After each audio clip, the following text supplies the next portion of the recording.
This is Danny Stygion, and in today's video I'm going to quickly talk about why I started Sinical Magazine. Back in the early 2000s, I believe 2002, when I was 22, I started getting into fetish photography. I was inspired by Irvin Klaw's work with Betty Page and some of Dita Von Teese's early photo sets for Marquee Magazine. And so I started to work with local Houston models such as Portia Surreal and Dana Dark. And I would submit my work to magazines such as Marquee Magazine and Skin 2 Magazine, and they would eventually agree to publish my work.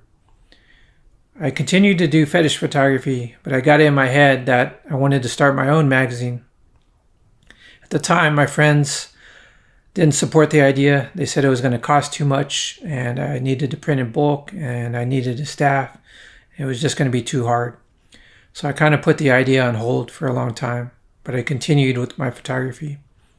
But once I turned 30 in 2010, I realized I needed to get it going or it wasn't going to happen. Back then, print-on-demand magazines was becoming a thing where you didn't have to print in bulk. You could just design a magazine and upload it to the printer. And if someone bought it, you and the printer would split profits. So it became much more manageable. So I studied magazine design and publishing for several months, I think 6 months before I put out the first issue. And in the beginning, I had some friends helping me as far as coming up with some fiction and articles and helping with the design. But over time, it became more of a one-man show.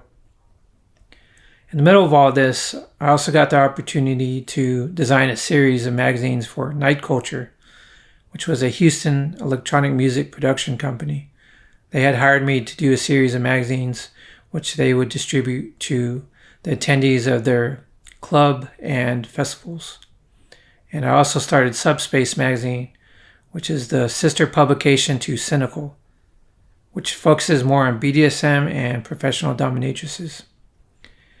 I continue to publish Sinical now, but it's become more of a photo book, and it's gone back to why I started in the first place, which is my love of fetish photography. And I've switched to a quarterly format due to just time constraints and the other projects that I have going on. But I continue to encourage people to submit their work if they want to be published in the magazine.